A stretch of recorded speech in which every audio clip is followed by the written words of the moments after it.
हरिया सुबह से बाजार में लकड़ियां लिए बैठा था। दिन ढलने को आया, लेकिन उसकी एक भी लकड़ी नहीं बिकी। अरे ओ भैया, ओ भैया, ए सुनो सुनो सुनो भैया, सुबह से शाम हो गई है, मेरी एक भी लकड़ी नहीं बिकी है। मैं भी जंगल से लकड़ियां काट कर लाता हूँ, बड़ी मेहनत लगती है। एक काम करो, मैं तुम्हें बहुत कम दाम में बेच दूंगा, ले लो भैया। ये सुनकर ग्राहक खुश हो गया। अच्छा, फिर तो ठीक है भैया, क्योंकि अधिक दाम में तुम्हारी लकड़ियां कौन खरीदेगा। और तुम तो जानते हो, अच्छे दाम में बिकने वाली लकड़ियां झील के उस पार के जंगल में हैं। वहां की लकड़ियां बहुत अच्छी होती हैं। लाओ, मैं तुम्हारी ये ले जाता हूं, सस्ती मस्ती सी लकड़ियां। इतना कहकर ग्राहक बहुत कम धन हरिया के हाथ में देकर सारी लकड़ियां ले गया। हरिया चुपचाप घर की ओर रवाना हो गया।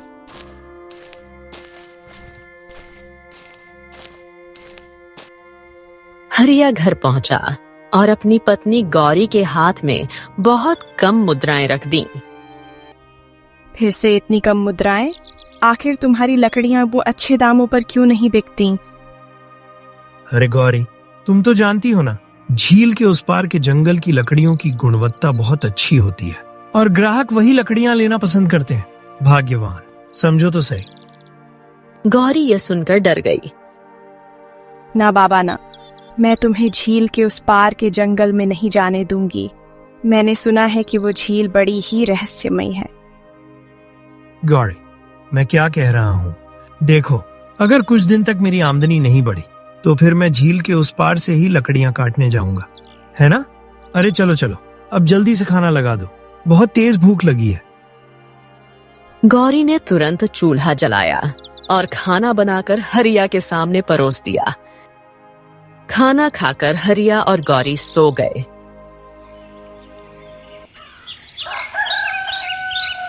अगले दिन हरिया जंगल गया।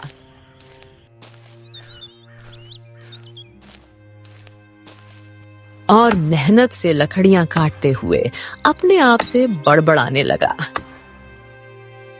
चलो, आज आखिरी बार कोशिश कर रहा हूँ, कल से तो मैं झील के पार से ही लकड़ियां काट कर लाऊंगा, कम से कम कुछ अच्छे पैसे तो मिलेंगे। कुछ देर बाद हरिया लकड़ियां लेकर गांव के बाजार में आया।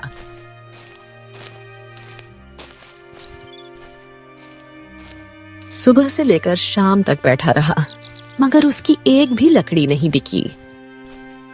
थक हार कर हरिया दूसरे दुकानदार के पास गया, जो लकड़ियां रखे बैठा था।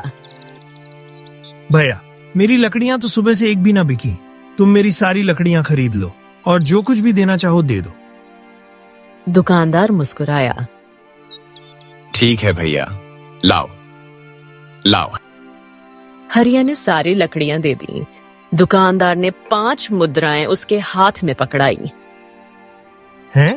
केवल 5 मुद्राएं? ए भैया, कल का ग्राहक तो मुझे इतनी ही लकड़ियों के 10 मुद्राएं देकर गया था। हरिया भैया, 5 मुद्राएं मैंने तुम्हें बिल्कुल सही दी हैं। तुम्हारी लकड़ियां 10 मुद्राओं में ही बिकेंगी। 5 मुद्राओं का लाभ लेना तो मुझे भी बनता है ना। आखिर तुम झील के उस पार वाले जंगल में लकड़ियां काटने क्यों नहीं जाते हो भैया? क्योंकि मेरी पत्नी वहां जाने नहीं देती, और ऊपर से गांव वालों का भी मानना है कि झील के अंदर बड़ी रहस्यमय घटनाएं होती रहती हैं, इसीलिए। देखो भैया, मेरी दुकान पर बहुत से लकड़हारे लकड़ियां बेचने के लिए आते हैं। वो तो भाई सुबह से ही झील के उस पार वाले जंगल में चले जाते हैं और दोपहर तक जितनी लकड़ियां काटते हैं, एकदम ठन ठना ठन थैली करके जाते हैं। बहुत कमाते हैं वो। हरिया चुपचाप दुकानदार की बात सुनकर उसे बिना जवाब दिए घर लौट आया। ये क्या, तुम्हारी आमदनी बढ़ने की बजाय दिन ब दिन कम होती जा रही है। देखो गौरी, मैंने तय कर लिया है, कल प्रातः काल ही झील के उस पार जंगल में जाकर लकड़ियां काट कर लाऊंगा, और अब मुझे रोकना मत। मैंने सोच लिया है, बस। गौरी चुप हो गई, क्योंकि उसके पास चुप रहने के अलावा कोई चारा नहीं था। हरिया की आमदनी दिन ब दिन कम होती चली जा रही थी। अगली सुबह हरिया जल्दी उठा, कुल्हाड़ी उठाई और सीधा झील के उस पार जंगल की ओर चल पड़ा। हरिया जैसे ही झील के नजदीक पहुंचा, उसने ठहर कर झील को बड़े गौर से देखा। चारों ओर सन्नाटा पसरा था और झील के ऊपर एक अजीब सा कोहरा मंडरा रहा था। बाप रे बाप, यहाँ तो बड़ा ही विचित्र सा सन्नाटा है और यह झील का पानी तो कुछ ज्यादा ही रहस्यमयी लग रहा है। मुझे यहाँ रुकना नहीं चाहिए। इतना कहकर हरिया आगे बढ़ गया और घने जंगल में पहुंच गया। हरिया ने मेहनत से पेड़ की लकड़ियां काटनी शुरू कर दी। अरे बाप रे बाप, अब तो मुझे वापस जाना चाहिए। चल रे हरिया। हरिया ने लकड़ियों का गट्ठर बनाया, सिर पर रखा और घर की ओर रवाना हो गया। मगर जैसे ही वो झील के करीब पहुंचा, अचानक भयंकर वर्षा शुरू हो गई।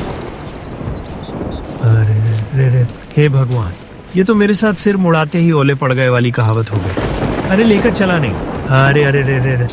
अचानक उसके सर पर एक लकड़ी गिरी और हरिया बेहोशी की गहराइयों में चला गया। काफी देर बाद हरिया की आंख खुली। वो चौंक कर उठ गया। हे भगवान, कब से मैं बेहोश था और यह तो रात हो गई। अरे बाप रे। तभी उसकी नजर झील के पानी पर पड़ी। पानी सुनहरी किरणों से जगमगा रहा था। ये तो वाकई बड़ा आश्चर्यजनक दृश्य है। पूरा झील का पानी सोने की किरणों से चमक रहा है। मानो ये झील नहीं, मानो इसका पानी ही सोने का हो। अचानक पानी में हलचल हुई और उसमें से एक सोने की बगुला बाहर आ गई। हरिया आश्चर्य से उसे देखने लगा। हे भगवान, ये तो पूरा सोने का बगुला है। एक काम करता हूँ, इसे पकड़ लेता हूँ। इसे अपनी पत्नी को दिखाऊंगा, वो बड़ी खुश हो जाएगी। हाँ। हरिया ने हाथ बढ़ाया ही था कि अचानक रुक गया। ये मैं क्या कर रहा हूँ? भले ही ये सोने का बगुला है, पर है तो जीवित प्राणी। अगर इसे गांव ले गया और किसी की नजर इस पर पड़ गई तो लोग तो इसे मार देंगे। अरे नहीं नहीं नहीं। तभी सोने की बगुला मुड़ी और धीरे धीरे हरिया के पास आ गई। हरिया डर के मारे पीछे हट गया। तुम्हारे मन में चल रही सारी बातें मैं सुन सकती हूँ। तुम बुरे इंसान नहीं हो और ना ही लालची। बस अंतर इतना है कि तुम गरीब हो, लेकिन फिर भी तुम्हारे मन में अच्छाई और बुराई की जंग चल रही है। वरना मैंने अक्सर परेशानी में फंसे लोगों को बुराई के रास्ते पर जाते देखा है। हरिया आश्चर्य से बगुला की बातें सुनता रहा। तुम चिंता मत करो।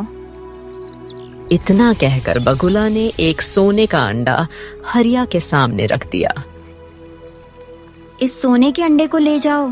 अगर तुम्हें और आवश्यकता हो तो तुम 3 दिन बाद यहाँ आ जाना। झील के पास खड़े होकर सोने का बगुला कहकर मुझे आवाज लगाना।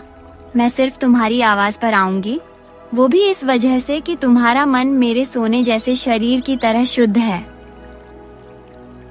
इतना कहकर सोने की बगुला धीरे धीरे गायब हो गई। हरिया ने सोने का अंडा उठाया और दौड़ता हुआ वहां से चल दिया। हरिया घर के करीब पहुंचा ही था कि रास्ते में उसे गांव के साहूकार का नौकर बिरजू मिल गया। ए हरिया, ए भैया, ये इतनी रात को कहाँ गए थे तुम? हैं? जंगल गया था, मगर रास्ते में तूफानी बारिश हो गई तो आ रहा हूँ। अरे तुम तो आज झील के उस पार जंगल में लकड़ी काटने गए थे। वाह वाह वाह वाह, बड़ी ही विचित्र बात है। वहां पर तो लोग दोपहर में ही लौट आते हैं और तुम तो रात को आ रहे हो। लेकिन हरिया ने बिरजू की बात का कोई जवाब नहीं दिया। वो सीधा घर की ओर बढ़ गया। क्या बात है? हाँ, ये तो बहुत जल्दी में है। जरूर कुछ छिपा रहा है। चलो चल कर देखता हूँ। इतना कहकर बिरजू चुपके से हरिया के पीछे पीछे चल दिया। हे भगवान, मेरे मन में तो बुरे बुरे विचार आ रहे थे। सुबह गए थे आप, आने में इतनी देर कैसे हो गई? और आपके हाथ में तो कोई लकड़ियां भी नहीं दिखाई दे रही। अरे सब बातें दरवाजे पर ही करोगी कि मुझको अंदर भी आने दोगी? चलो अंदर चलो। इतना कहकर हरिया तुरंत घर के अंदर चला गया। क्या हुआ? आपके चेहरे पर इतना पसीना क्यों है? हरिया कांपते होठों से सारी बातें गौरी को बताने लगा। उसने सोने का अंडा गौरी को पकड़ाते हुए कहा। मेरे सामने वो झील सोने के किरणों जैसी चमक रही थी गौरी, और एक सोने के बतख झील से बाहर निकली और उसने मुझसे बात की, और ये देखो, ये सोने का अंडा दिया मुझको। ये सुनकर गौरी चौंक गई। उसने सोने के अंडे को बहुत गौर से देखते हुए कहा, ये सोने का अंडा पूरी तरह ठोस है। हरिया, अगर हम इसे बाजार में बेच देंगे तो हम इतना धन कमा सकते हैं कि तुम कोई व्यापार शुरू कर सकते हो और हमारा जीवन आराम से कट सकता है। मुझे लगता है तुम 3 दिन बाद वहां जरूर जाना और उस सोने के हंस का धन्यवाद करना और कहना कि अब तुम्हें दूसरे अंडे की जरूरत नहीं है, क्योंकि अधिक धन मन में लालच पैदा करता है। हाँ, तुमने सही कहा। लेकिन हरिया और गौरी नहीं जानते थे कि उनकी यह बातचीत घर के बाहर खड़ा बिरजू चुपके से सुन रहा था। अच्छा बेटा, तो ससुरे हरिया को उस झील में सोने का हंस दिखाई दिया। मुझे यह बात साहूकार को बतानी चाहिए। इतना कहकर बिरजू साहूकार की हवेली की ओर भागा।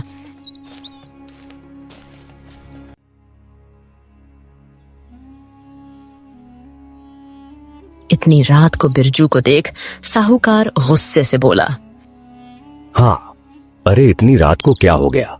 अभी काहे को चला आया? इतनी रात में भी तुझे चैन नहीं है जो मुझे जगाने चला आया। बोल क्या हो गया? बोल। बिरजू ने सारी घटना साहूकार को बता दी। अरे तेरी क्या बात कर रहा है? क्या तू सच कह रहा है? और नहीं तो क्या मालिक, मैंने अपने कानों से सुना और चुपके से देखा कि हरिया के हाथ में सोने का अंडा था। यह सुनकर साहूकार की आंखों में लालच पैदा हो गया।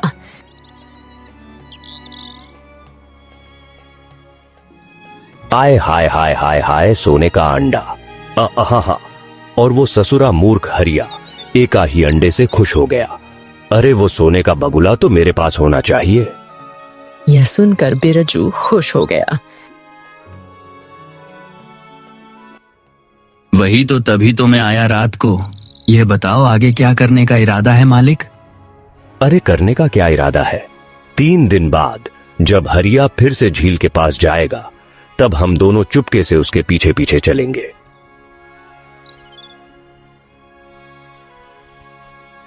मगर उन्हें पता नहीं था कि उनकी बातचीत को साहूकार का दूसरा नौकर सुखिया, जो साहूकार के घर पर सफाई करता था और वहीं सोता था, ध्यान से सुन रहा था। सुखिया गुस्से से अपने आप से बोला, अच्छा, तो ये दोनों सोने के बगुले को पकड़ लेंगे तो फिर मेरे हिस्से क्या आएगा बाबा जी का ठुल्लू? देख तेरे कि अगर मेरे हिस्से कुछ नहीं आया तो मैं इन दोनों के हिस्से भी कुछ नहीं आने दूंगा। मैं कल ही इस राज्य के महाराज को सारी घटना बताऊंगा।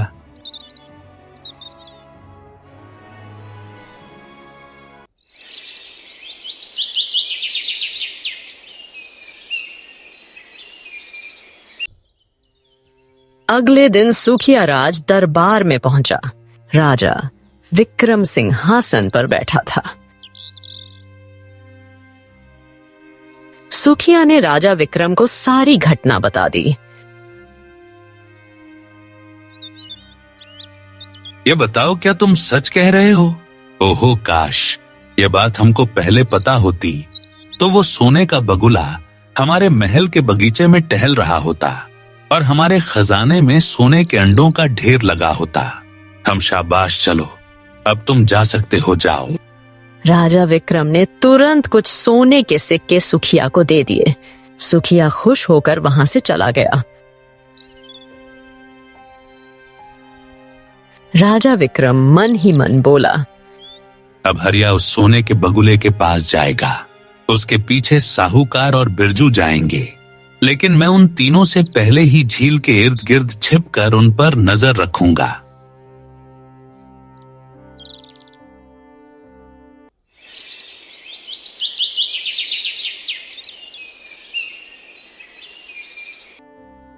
तीन दिन बीत गए। रात के समय हरिया ने अपनी पत्नी गौरी से कहा,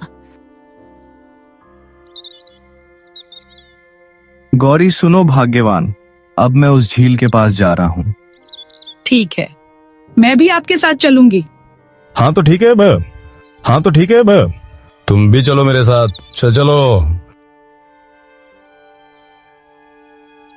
हरिया अपनी पत्नी गौरी के साथ रात में जंगल की ओर चल पड़ा।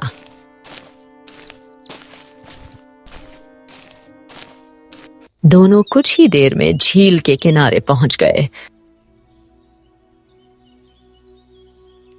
हरिया ने झील की ओर देखते हुए आवाज लगाई, सुनो मैं आ गया हूँ, सुनो कहाँ हो, मैं आ गया हूँ। पानी में अचानक उथल पुथल हुई और अगले ही पल झील से सोने का बगुला निकल आया। क्या तुम्हें एक और अंडा चाहिए? नहीं नहीं नहीं, मुझे एक और अंडा नहीं चाहिए। मैं तुमसे केवल यह कहने आया हूं कि तुमने जो मुझे सोने का अंडा दिया था, बस वही मेरे लिए काफी है। मुझे कोई लालच नहीं करना।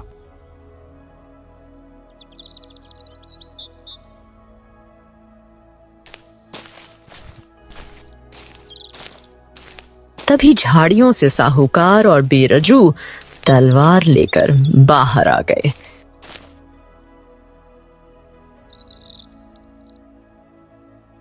अरे तेरे लिए एक अंडा काफी होगा रे मूर्ख, पर मेरे लिए नहीं। मुझे तो यह पूरा का पूरा सोने का बगुला चाहिए। हरिया चौंक गया। हाँ, तो तुम यहां कैसे?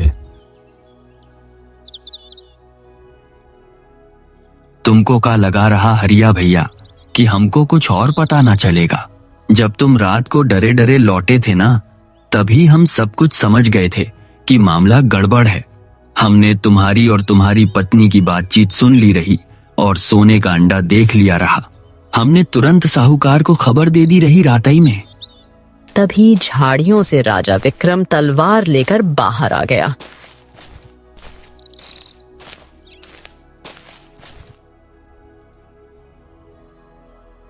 पीछे हट जाओ, ये सोने का बगुला किसी और का नहीं बल्कि हमारा है, हमारा। हे ससुरा, तुम कौन हो? मूर्ख, इस राज्य के राजा को नहीं पहचानता। हम राजा विक्रम हैं, विक्रम, और हम ही इस सोने के बगुले को लेकर जाएंगे। उसी पल झील में लहरें उठी, पानी में रंग बिरंगी चमक फैली और झील से एक झलपरी प्रकट हो गई।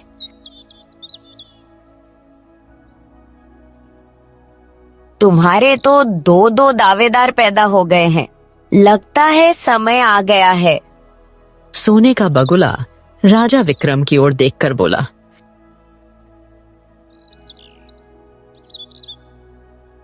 तुमने पूरे राज्य को धोखे से हड़प लिया, उसके बावजूद भी तुम्हारी भूख खत्म नहीं हुई। राजा विक्रम चौंक गया।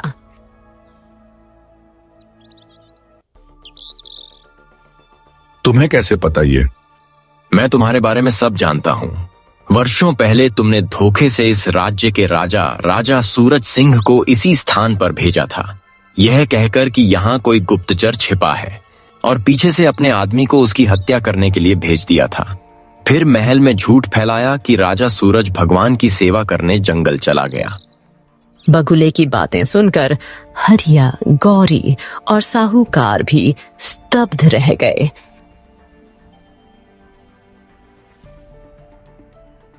हाँ, यह सच है, पर अब कुछ नहीं हो सकता। मैंने राजा सूरज को इसी जंगल में भेजा था और पीछे अपने सैनिक को उसकी हत्या करने के लिए, मगर सैनिक वापस नहीं आया। जब राजा सूरज भी वापस नहीं आया तो मैंने सोचा कि दोनों आपस में मर गए होंगे। मुझे राज्य चाहिए था, सो मिल गया, और अब मुझे तू चाहिए, तू। इतना कहकर राजा विक्रम ने सोने के बगुले को पकड़ लिया।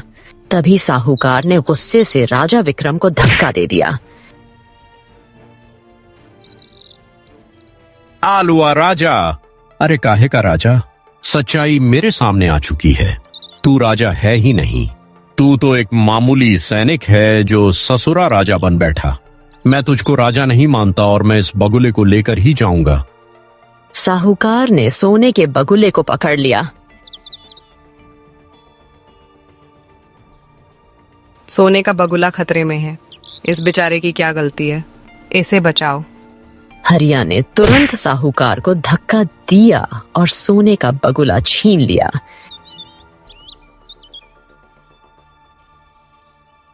ये सोने का बगुला मेरा है और मैं इसे कुछ भी नहीं होने दूंगा। दूर हो जाओ सब। वो सब।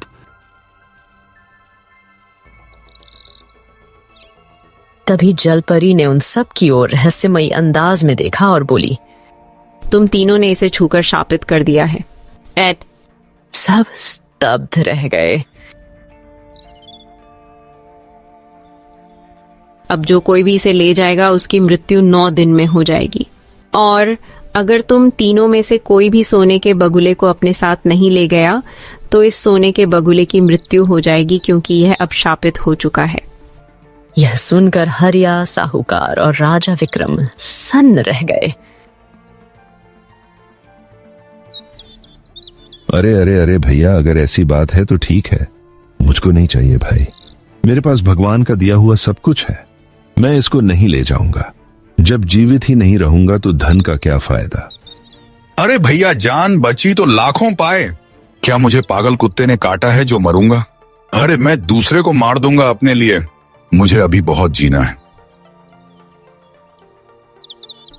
जलपरी रहस्यमयी मुस्कान के साथ हरिया की ओर मुड़ी।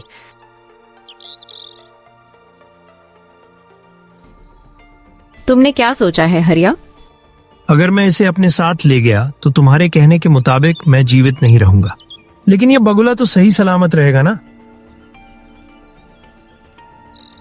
तब इसकी जान बच जाएगी।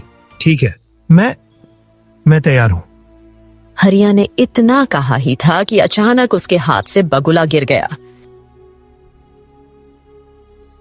अगले ही पल रंग बिरंगी किरणों की चमक उठी और सोने का बगुला रूप बदलकर एक तेजस्वी राजा में बदल गया। हरिया की आंखें फैल गईं, गौरी का मुंह खुला रह गया और राजा विक्रम अविश्वास में चीख उठा। सूरज सिंह, तुम? राजा सूरज सिंह सामने खड़े थे।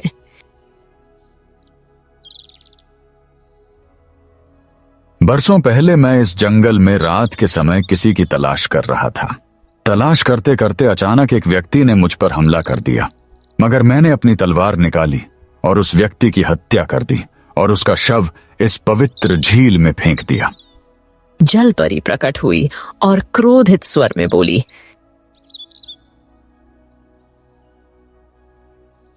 यह देखकर मैं क्रोधित हो गई कि तूने इस पवित्र झील को एक पापी मनुष्य का रक्त डालकर अपवित्र कर दिया है, इसलिए तू शापित होगा। अगले ही पल राजा सूरज सोने के बगुले में बदल गया। वह बगुला बनकर फूट फूट कर रोने लगा। तब मुझे इस पर दया आ गई। मैं भविष्य देख सकती थी और मैंने इसे बताया कि नियति विक्रम को यहाँ तक खींच कर लाएगी, क्योंकि तेरे ही सैनिक विक्रम ने तेरे साथ धोखा किया है। और वक्त आने पर एक ऐसा इंसान आएगा जिसका मन तेरे सोने के शरीर की तरह शुद्ध होगा, और जब वो तेरी जान बचाने के लिए अपनी जान देने को तैयार होगा तभी तू श्राप से मुक्त हो जाएगा। और ऐसा ही हुआ। इतना कहकर जलपरी चमकते पानी में समा गई।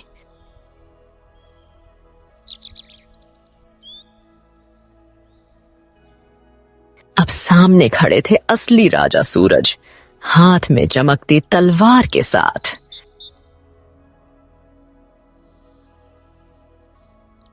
विक्रम, तेरे धोखे ने मेरी प्रजा, मेरा परिवार और मेरा जीवन सब कुछ छीन लिया। तलवार की एक ही चमक के साथ राजा सूरज ने विक्रम को मौत के घाट उतार दिया। साहूकार कांपते हुए सूरज के पैरों में गिर पड़ा। महाराज, महाराज, मुझको माफ कर दीजिए। मैं लालच में अंधा हो गया था। माफ कर दीजिए महाराज। तुम्हारा अपराध भी कम नहीं है। राजा सूरज ने साहूकार और बेरजू को बंदी बनाकर कारागार में डाल दिया।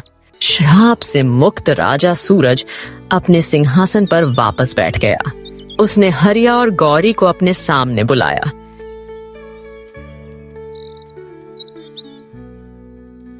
हरिया, तुम्हारा मन सचमुच सोने की तरह शुद्ध है। अगर तुम ना होते तो मैं आज भी एक बगुले के रूप में भटक रहा होता। हरिया और गौरी भावुक होकर हाथ जोड़कर खड़े रहे। सूरज ने खजांची को इशारा किया। हरिया और गौरी के सामने सोने और चांदी के ढेर लग गए।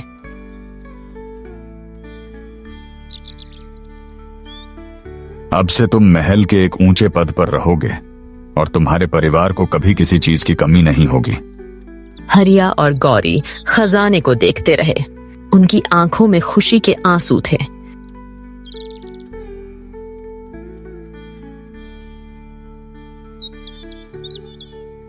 देखा गौरी, लालच नहीं बस नियत की सच्चाई ही इंसान को अमीर बनाती है।